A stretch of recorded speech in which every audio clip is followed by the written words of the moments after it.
Hello everyone. I hope you all are doing well. जो आज की वीडियो है उसमें हम क्लास 8 इंग्लिश की यूनिट 4 का चैप्टर पढ़ेंगे। इस यूनिट का नाम है एनवायरनमेंट और जो चैप्टर आज हम पढ़ने वाले हैं समझने वाले हैं उसका नाम है द चेरी ट्री। तो ये एक स्टोरी है और हम इसे पढ़ेंगे। इसके दो पार्ट्स हैं। आज की वीडियो में हम इसका पहला जो पार्ट है उसे अच्छे से समझेंगे और उसे कवर करेंगे। So let's read. One day when Rakesh was 6, he walked home from the Mussoorie bazaar eating cherries. तो एक दिन जब जो राकेश है वो 6 साल का था, वो अपने घर जा रहा था मसूरी बाजार से होकर और क्या खा रहा था? चेरीज खाते खाते अपने घर जा रहा था। They were a little sweet, a little sour, small, bright red cherries, which had come all the way from the Kashmir Valley. और जो चेरीज वो खा रहा था वो कैसी थी? थोड़ी सी मीठी थी, थोड़ी सी खट्टी थी, छोटी छोटी और बहुत ही वो एक ब्राइट रेड कलर की चेरीज थी जो कि कश्मीर वैली से आई थी। Here in the Himalayan foothills where Rakesh lived, there was not many fruit trees. कि यहाँ जहाँ राकेश रहता था हिमालयन फुटहिल्स में, कि में हिमालय की जो पहाड़ी है वहां जहाँ राकेश रहता था वहां कुछ ज्यादा ही मतलब कि जो फ्रूट के ट्रीज होते हैं है ना वो नहीं होते थे। फल फूल के जो पेड़ होते थे वो कम होते थे, यहाँ उग नहीं पाते थे क्योंकि यहाँ की जो क्लाइमेट है वो थोड़ी वैसी नहीं है। The soil was stony and the dry cold winds stunted the growth of most plants. तो जो सोइल थी यहाँ की हिमालयन फुटहिल्स की जहाँ राकेश रहता था तो वो बहुत ज्यादा स्टोनी थी, स्टोनी वाला पथरीली सी थी। और जो यहाँ की हवा थी वो बहुत ज्यादा ड्राई और कोल्ड थी जो कि जितने भी प्लांट्स होते थे उनकी जो ग्रोथ है उसको रोक देता था, उसे अच्छे से ग्रो नहीं होने देता था। But on the more sheltered slopes there were forests of oak and deodar.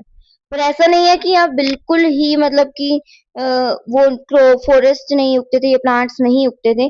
अगर हम थोड़ी सी दूर जाएं यहाँ से और थोड़े से मतलब शेल्टर्ड एरिया में जाएं, शेल्टर मतलब जो थोड़े से नीचे और कवर्ड एरिया होता है थोड़ा सा, तो वहां जो फॉरेस्ट होते थे ओक के और deodar के वो पाए जाते थे।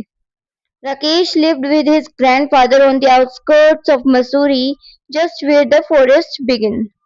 और जो राकेश है वो कहाँ रहता था? अपने ग्रैंडफादर के साथ, अपने दादाजी के साथ मसूरी के आउटस्कर्ट्स में रहता था। आउटस्कर्ट्स होता है मान लो मसूरी जो है उसमें बिल्कुल जो उसकी बॉर्डर के पास मतलब कि उसके आउटसाइड जो लाइन जहां तक मसूरी फैलता है बिल्कुल वहां आसपास कहीं रहने को आउटस्कर्ट कहते हैं। किसी भी जगह की बॉर्डर लाइन पर रहने के रहते हैं तो उसे आउटस्कर्ट्स कहते हैं।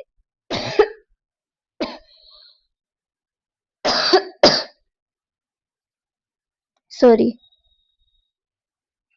हाँ, तो हम क्या कह रहे थे कि आउटस्कर्ट्स क्या होते हैं? जो कि टाउन टाउन या सिटी के बिल्कुल बाहरी एरिया में होते हैं, मतलब बाहर के एरिया में होते हैं, एज पे होते हैं, उन्हें आउटस्कर्ट्स कहा जाता है। तो राकेश जो है अपने ग्रैंडफादर के साथ कहाँ रहता था? मसूरी के आउटस्कर्ट्स में रहता था, जहाँ की जो फॉरेस्ट है जहाँ से वो शुरू होता था। His father and mother lived in a small village 50 miles away. जो उसके मम्मी और पापा थे वो एक छोटे से विलेज में जो कि जहाँ उसके ग्रैंडफादर रहते थे उससे 50 माइल्स की दूरी पर था, वहां रहते थे। Where they grew maize, rice and barley and in the narrow terrace fields on the lower slopes of the mountain. और जहाँ की जो उसके मम्मी पापा थे जहाँ वो रहते थे वो थोड़ा सा निचली और शेल्टर एरिया में था। और वहाँ क्या उगाते थे वो लोग? मेज, राइस, बार्ले ये सब उगाते थे अपने फील्ड के अंदर। But there were no schools in the village. पर उनके विलेज में जहाँ उसके मम्मी पापा रहते थे वहां कोई स्कूल नहीं होता था। And Rakesh parent were keen that he should go to school. और जो राकेश के पेरेंट थे वो पूरे अच्छे तरीके से चाहते थे और पूरे श्योर थे कि इसे स्कूल तो जाना ही जाना चाहिए। As soon as he was school going age, they sent him to stay with his grandfather in Mussoorie. और जैसे ही जो राकेश है वो एक स्कूल जाने वाली एज में आया कि मतलब उसको वो थोड़ा सा ऐसी एज में आ गया कि जिसमें वो स्कूल जा पाए, तो उन्होंने उसे कहाँ भेज दिया, उसके ग्रैंडफादर के पास मसूरी में, क्योंकि मसूरी में स्कूल्स थे और जहाँ वो रहते थे उसके मम्मी पापा राकेश के वहाँ स्कूल नहीं थे। He had a little cottage outside the town। और जो उसके ग्रैंडफादर होते थे हैं राकेश के, उनका एक छोटा सा कॉटेज होता है टाउन के बाहर, जो मसूरी का टाउन है उसके बाहर। Rakesh was on his way home from school when he bought the cherries। और जो राकेश है अब वो अपने दादाजी वाले जो घर है, मतलब जो उनका कॉटेज है, उधर जा रहा था स्कूल से आने के बाद, जब उसने वो चेरी खरीदी। ही पेड 50 पैसा फॉर द बंच। उसने मतलब पूरे एक बंडल के लिए, बंच के लिए, बहुत सारी चेरीज के लिए कितने पैसे दिए? 50 पैसे। It took him about half an hour to walk home. और उसे घर पहुंचते पहुंचते पूरा आधा घंटा लग गया था। And by the time he reached the cottage, there were only 3 cherries left। और जब तक वो कॉटेज में, मतलब उसके घर पर पहुंचा, तब तक जो चेरीज थी, जो कि बंच, मतलब कि एक बहुत सारी चेरीज जो थी, उनमें से कितनी रह गई थी? बस 3 चेरीज बच गई थी। Have a cherry, grandfather, he said as he soon as he saw his grandfather in the garden। जैसे ही वो कॉटेज पहुंचता है और अपने ग्रैंडफादर को गार्डन के अंदर देखता है, तो वो फटाफट कहता है कि एक चेरी लीजिए ग्रैंडफादर की। पूछता है कि चेरी लेंगे क्या grandfather? Grandfather took one cherry and Rakesh promptly ate the other two. तो जो उसके दादाजी हैं उसने एक ही चेरी ली और जो बाकी की 2 थी वो राकेश खा गया। He kept the last seed in his mouth for some time। उसने जो, जैसे चेरी का जो सीड होता है, उसे अपने मुंह में वो थोड़ी देर उसने रखे रखा अपने मुंह के अंदर। Rolling it round and round on his tongue until all the tang had gone। और वो अपने मुंह के अंदर उस सीड को तब तक घुमाता रहा, है ना, अपनी टंग में उसको तब तक रोल करता रहा जब तक जो उसका टैंग था, टैंग मतलब उसका थोड़ा सा स्वीट एंड सोर जो टेस्ट सा होता है ना, वो बिल्कुल जब उसका टेस्ट खत्म नहीं हो गया तब तक वो अपने उस सीड को अपने मुंह में अंदर घुमाता रहा। Then he placed the seed on the palm of his hand and studied it। उसके बाद उसने जब उसका जो टेस्ट था सीड का वो बिल्कुल खत्म हो गया, चला गया, तो उसने वो सीड जो है अपने पाम में रखा। पाम मतलब जो हथेली होती है ना अपने हाथ की, उसको पाम कहते हैं, उसके ऊपर रखा और उसे स्टडी करने लग गया, कि उसको अच्छे से घूर के देखने लग गया कि कैसा दिखता है क्या। आचारी सीड्स लकी आस्क्ड राकेश। तो राकेश अपने ग्रैंडफादर से क्या पूछता है कि एक चेरी सीड्स जो होते हैं वो लकी होते हैं कि क्या, मतलब वो हमें लक देते हैं? Of course. तो इसके ग्रैंडफादर क्या कहते हैं? हाँ बिल्कुल। Then I will keep it. तो राकेश क्या कहता है? फिर तो मैं इसे रखूंगा, अपने पास ही रखूंगा। तो इस पर जो इसके ग्रैंडफादर हैं वो क्या कहते हैं? Nothing is lucky if you put it away. मतलब कि कुछ भी लकी नहीं रहता या लकी नहीं होता अगर तुम उसे सिर्फ एक जगह पर संभाल कर रख देते हो। इफ यू वांट लक, अगर तुम्हें लक चाहिए, you must put it to some use. तो तुम्हें हर किसी चीज को किसी ना किसी काम में, इस्तेमाल में लाना चाहिए। What can I do with the seed? तो इस बात पर ये सुनकर जो राकेश है वो पूछता है कि मैं एक सीड के साथ क्या करूंगा? तो ग्रैंडफादर क्या कहते हैं? प्लांट इट, कि मतलब इसे तुम उगा लो, इसका एक जो प्लांट है उसको उगा दो। So Rakesh found a small space and begin to dig up a flower bed. तो मतलब क्या करता है राकेश? एक छोटी सी जगह उनके गार्डन में ढूंढता है और वहां फिर खोद कर उसमें सीड को दबाने की कोशिश करने लगता है। Hey not there said grandfather, I have sown mustard in that bed. पर जैसे ही वो ये करने लगता है तो उसके ग्रैंडफादर दादाजी कहते हैं कि वहां मत उगाओ, वहां मैंने जो मस्टर्ड है उसके लिए जो जगह है उसको किया है। फ्लावर बेड होता है कि जब अपने उसको थोड़ा सा खोद के और जगह सी बनाते हैं ना सीड्स को दबाने के लिए, तो वो फ्लावर बेड होता है। ठीक है, तो वैसे ही वो कहते हैं कि मैंने यहाँ मस्टर्ड उगाया हुआ है, इसलिए तुम यहाँ मत उगाओ। Plant it in the shady corner where it won't be disturb. उसे तो, जो ये तुम्हारा सीड है चेरी का, उसे तुम उस शेडी जगह पर, मतलब कि जहाँ छाया वाली जगह है, उधर बिछाओ, जो कि बिल्कुल कॉर्नर पर है, क्योंकि वहां उसे कोई भी डिस्टर्ब नहीं करेगा। Rakesh went to corner of the garden where the earth was soft and yielding. He did not have to dig। तो क्या होता है, जैसे ही इसके दादाजी ये कहते हैं तो राकेश क्या करता है, वो सीड को लेकर बिल्कुल उसी कॉर्नर पर चला जाता है गार्डन के, जहाँ की जो मिट्टी होती है ना, जहाँ की जो अर्थ होती है, जो लैंड होता है, वो बहुत ज्यादा सॉफ्ट होती है और यील्डिंग होती है। यील्डिंग मतलब होता है कि मतलब जिसमें मतलब अपने को ज्यादा प्रेशर नहीं लगाना पड़ता। जैसे कि अब पहले तो जिस जगह पर वो उसको मतलब कि सीड को अंदर रखने वाला था मिट्टी में, तो उसको डिग करना पड़ रहा था। डिग मतलब क्या होता है, उसे खोदना पड़ रहा था अपने हाथों से।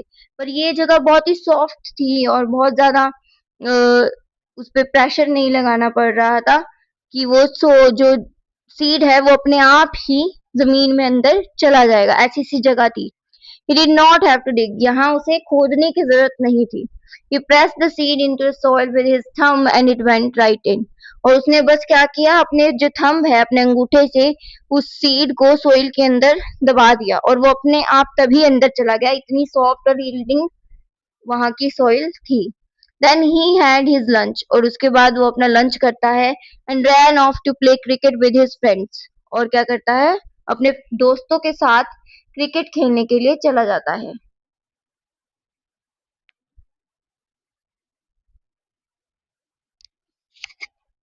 And forgot all about the cherry seed. और वो जितना भी अपने चेरी सीड के बारे में होता है, मतलब कि वो भूल ही जाता है कि उसने कोई सीड रखा भी था उगने के लिए। When it was in winter in the hills, a cold wind blew down from the snows and went woo woo woo in the deodar trees and the garden was dry and bare। जब winter का समय आ गया था, पूरी ठंडी का मौसम आ गया था, है ना, तो क्या होता है कि पूरी जगह जो है हिमालय की, जहाँ राकेश रहता है, वहां बस स्नो ही स्नो थी। जो विंड थी वो पूरे मतलब जो ट्रीज होते हैं उससे ना गुजर रही थी और कैसी साउंड बता कर रही थी, वू वू वू। तो मतलब ऐसी साउंड जब जैसे ही वो पेड़ों से टकराती थी तो करती थी। जो गार्डन था वो बिल्कुल ड्राई हो चुका था, बंजर हो चुका था और बिल्कुल बेर था, मतलब उस पे कोई भी फ्रूट या कोई भी फ्लावर नहीं उगे हुए थे, क्योंकि विंटर के समय में वहां के जो क्लाइमेट होता है वो बहुत ज्यादा हार्श हो जाता है, इसलिए मोस्टली जो वो होते हैं प्लांट्स वो नहीं उग पाते या रह भी नहीं पाते जो उगे हुए होते हैं।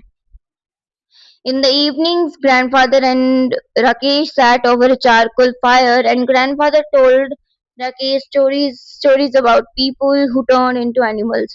तो क्या होता है, जो ग्रैंडफादर और राकेश होते हैं, मतलब राकेश और उसके दादाजी जो होते हैं, वो इवनिंग शाम के समय क्या होता है, कोल में से मतलब कि फायर जगा के उसके चारों तरफ बैठकर और फिर जो दादाजी होते थे राकेश के, वो उसको अलग अलग कहानियां सुनाते थे। और वो कहानी किस बारे में होती थी कि कुछ जो लोग हैं वो कैसे एनिमल में बदल जाते, या जो घोस्ट हैं वो पेड़ों पे कैसे रहते, beans that jump and stones that wept, की बीन्स जो कि जंप करते रहते थे और जो स्टोन्स हैं वो रोते रहते थे। And in turn Rakesh would read him from the newspaper. और उसके बदले जो राकेश है वो दादाजी को क्या पढ़ के सुनाता था, न्यूज़पेपर पढ़ के सुनाता था। क्यों? क्योंकि जो grandfather's eyesight being rather weak, क्योंकि उसके जो दादाजी हैं उनकी जो आईसाइट थी वो बहुत ज्यादा वीक थी। Rakesh found the newspaper very dull, especially after the stories।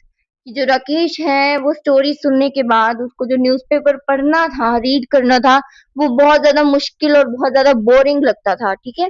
But grandfather wanted all the news. पर जो उसके दादाजी होते थे उसको सारी की सारी न्यूज़पेपर की जो न्यूज होती थी वो सुननी ही होती थी। They knew it was spring when the wild duck flew north again to Siberia। उन्हें पता चल गया था कि अब स्प्रिंग आने वाला है, जैसे ही जो डक होती है वो नॉर्थ वापस से नॉर्थ में उड़ गई साइबेरिया की तरफ। Early in the morning when he got up to chop wood and light a fire, Rakesh saw the V-shaped formation streaming northward। जब वो सुबह सुबह जब बहुत अर्ली मॉर्निंग में राकेश उठता है वुड को चॉप करने के लिए, मतलब लकड़ी काटने के लिए और फायर जगाने के लिए, तो क्या देखता है, Rakesh so the V shape formation streaming northward.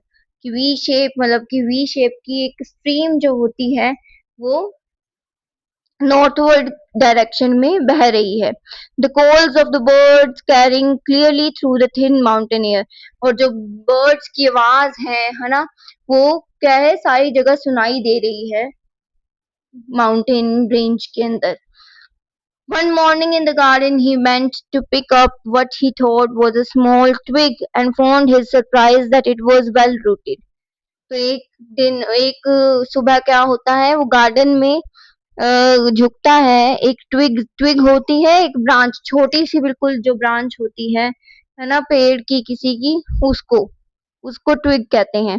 तो क्या होता है, वो गार्डन में होता है एक सुबह, और वो कुछ एक ट्विग को पकड़ने के लिए, उठाने के लिए झुकता है। ठीक है, वो छोटी सी ट्विग होती है, पर उसके सरप्राइज को, उसको शॉक हो जाता है, वो सरप्राइज होता है, क्योंकि जो ट्विग थी जिसको वो उखाड़ने जा रहा था, वो बहुत ज्यादा वेल रूटेड थी, कि बहुत ज्यादा अच्छे से उसकी जो रूट है, जड़ें हैं, वो मजबूत बहुत ज्यादा थी।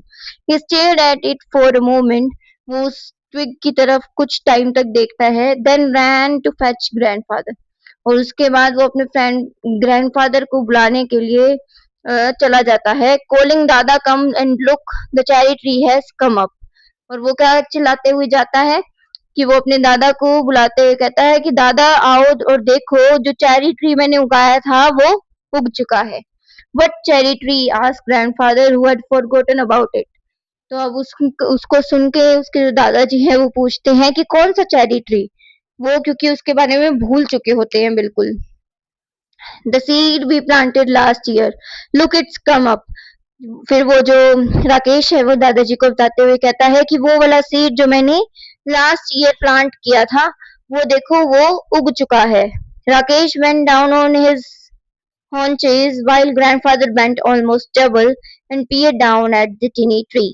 तो क्या होता है, वो उसको, दादाजी को उस प्लांट के पास लेके जाता है, उस छोटे से ट्री के पास लेके जाता है, और वो हॉन्चेस होता है जब अपने घुटनों के बल बैठते हैं तो उसे हॉन्चेस कहते हैं। तो राकेश तो होता है वो बेंट कर जाता है, मतलब घुटनों के बल बैठ जाता है उस पेड़ को देखते हुए, उस छोटे से पौधे को देखते हुए, और उसके जो ग्रैंडफादर हैं वो ज्यादा झुक नहीं पाते हैं, वो ऐसे झुकते हैं जैसे इस पिक्चर में देख रहे हो ना, वैसे ही वो थोड़ा सा अपने घुटनों को मोड़ कर झुकते हैं। और पियर डाउन होता है कि बहुत बारीकी से देखना, क्योंकि वो चश्मा लगा हुआ था, उनकी आंखें खराब थी, तो उनको देखने में डिफिकल्टी हो रही थी, इसलिए वो नीचे झुक के बहुत गौर से देखते हैं उस छोटे से ट्री को। It was about 4 inches high, और वो कितने इंचेस हाई था, मतलब कितने इंच का था पौधा, 4 इंच का हो चुका था। Yes it's a cherry tree, said grandfather. तो उसके ग्रैंडफादर क्या कहते हैं इस बार उस ट्री को देखकर कि हाँ, ये तो सचमुच एक चेरी ट्री है। You should water it now and then, तुम्हें इस चेरी ट्री को पानी देना चाहिए जब भी तुम्हें टाइम मिले। Rakesh ran indoors and came back with a bucket of water. Rakesh अंदर भागता है दादाजी की बात को सुनने के बाद, और पूरी एक बाल्टी भरकर पानी ले आता है। Don't drown it, said grandfather. ये देखकर जो उसके दादाजी हैं वो उसे कहते हैं कि इसे डुबा मत देना, कि मतलब वो इतना सारा पानी ले आता है, तो उसको देखकर वो डर जाते हैं और कहते हैं कि बिल्कुल कम पानी डाल रहा है, इसे डुबाना नहीं है। ड्रोन का मतलब होता है डुबाना या बिल्कुल पानी से भर देना, ठीक है, वेट कर देना, वो नहीं करना है। Rakesh gave it a sprinkling and circled it with pebbles. तो दादाजी की बात सुनकर जो राकेश है उसने थोड़े बहुत पानी से उसको छिड़का उस पौधे के ऊपर, और जो पौधा है उसके चारों तरफ क्या किया, पत्थर से एक बाउंड्री बना दी। What are the pebbles for? asked grandfather. इसे देख के जो उसके ग्रैंडफादर हैं वो पूछते हैं कि ये पत्थर किसके लिए है। For privacy, said राकेश, कि राकेश कहता है कि इस पौधे की प्राइवेसी के लिए, और कोई भी इसको तंग ना करे, इसके लिए। He looked at the tree every morning, but it not seemed to be growing very fast, so he stopped looking at it except quickly out of the corner of his eye. तो क्या होता है, इसके बाद जो राकेश है वो हर सुबह उसको देखने लगता है, पर वो जो प्लांट है वो बहुत जल्दी से बड़ा नहीं हो रहा था, क्योंकि प्लांट की ग्रोथ है तो वो ग्रेजुअली ही होती है, धीरे धीरे से होती है। तो क्या होता है, वो थोड़े टाइम के लिए उस पर नजर रखना बंद कर देता है। हालांकि हमेशा वो जब भी उसके आसपास होता था तो अपने कॉर्नर ऑफ आई से, मतलब आई, आंखों की बिल्कुल साइड से कभी कभी थोड़ी सी नजर डाल लेता था। And after a week or two, when he allowed himself to look at it properly, he found that it had grown at least an inch. और उसके बाद एक या 2 हफ्ते बाद जब वो खुद को ये कहता है कि आज वो प्रॉपरली उस प्लांट को देखता है वापस से, तो उसको पता चलता है कि ये एटलीस्ट 1 इंच जो है बढ़ चुका है. That year the monsoon rains came early. Rakesh plodded to and from school in raincoat and chappals.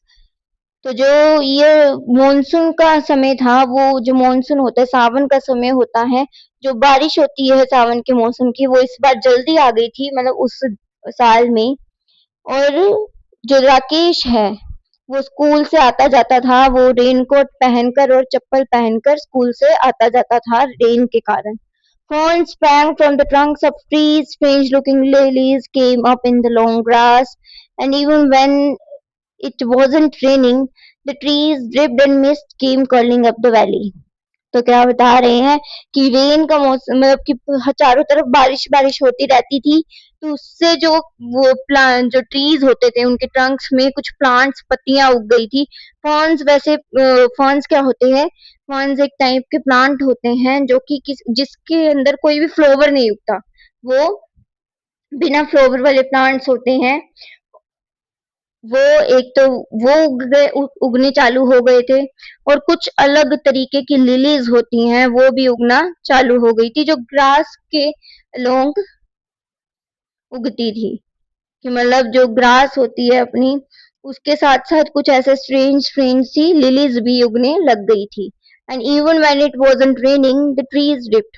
और जब भी मान लो कि बारिश नहीं भी हो रही, तो जो ट्रीज होते थे वो गीले गीले होते थे, और साथ में उनके ऊपर से जो पानी की बूंदे हैं वो गिर रही होती थी. Mist came curling up the valley. और चारों तरफ जो वैली होती थी, जो घाटी होती थी, उसमें क्या होता था, थोड़ी सी धुआं सा मिस्ट सी रहती थी, थोड़ी सी ह्यूमिडिटी रहती थी. The cherry tree grew quickly in this season. और इस सीजन में जो चेरी ट्री है वो बहुत जल्दी से उगने लगा. It was about 2 feet high when a goat entered the garden at all the leaves. तो क्या होता है, और इसी वक्त जब वो पूरे 2 फीट का हो गया था, 2 फीट हाई हो चुका था, एक दिन क्या आती है, एक गोट होती है, वो गार्डन में आ जाती है, बकरी, और उस सारी उसकी जो लीव्स होती हैं वो खा जाती है. Only the main stem and 2 thin branches remained. तो जैसे इस फोटो में दिख रहा है ना, तो बस यही होता है, वो सारी पत्तियां तो गायब हो जाती है, बस एक स्टेम जो होती है, मेन जो उसकी स्टेम होती है, और साथ ही साथ कुछ 2 जो ब्रांचेस होती हैं वही बचती हैं. Never mind, said the grandfather, seeing that Rakesh was upset. ये राकेश को अपसेट देखते हुए, दुखी देखते हुए, जो ग्रैंडफादर हैं वो क्या कहते हैं, नेवर माइंड, कि कोई बात नहीं, it will grow again, cherry trees are tough. कि जो चेरी ट्रीज है वो बहुत ज्यादा टफ होते हैं और ये वापस से उग जाएगा. ऐसा कहते हुए उसे मोटिवेट करते हैं और उसे अच्छा फील कराने की कोशिश करते हैं राकेश को. ठीक है, तो ये हमारी स्टोरी का फर्स्ट पार्ट था, द चेरी ट्री. इसके अंदर हम चेरी ट्री के बारे में ही बात करते हैं, और हिमालयन रेंजेस कैसे जो राकेश एक 6 साल का लड़का होता है, वो चेरी खाते खाते और उसके बाद जो उसका सीड बचता है उसको उगा देता है, और कुछ 1 साल बाद उसका जो सीड है वो बहुत ही अच्छे से प्लांट में उगने लगता है धीरे धीरे, और कुछ समय बाद वो पूरा 2 फीट हाई हो जाता है, बड़ा हो जाता है. पर क्या होता है, जो गोट है, एक बकरी है, वो उसके प्लांट को खा जाती है. ठीक है, तो ये अब तक स्टोरी थी. इससे आगे क्या होता है, क्या है, हम उसे अगली वीडियो में पढ़ेंगे. आई hope you have understood the chapter. If you like the video, please like, share and subscribe. और जितना ज्यादा हो सके उतना इस वीडियो को सब्सक्राइब करें और शेयर करें, ताकि आपके जितने भी फ्रेंड्स हैं उन तक ये वीडियो पहुंच सके, और वो भी अपनी जो तैयारी है वो और अच्छे से कर सके, और अच्छे से जो इंग्लिश का चैप्टर्स हैं उसे समझ सके. Thank you and have a nice day.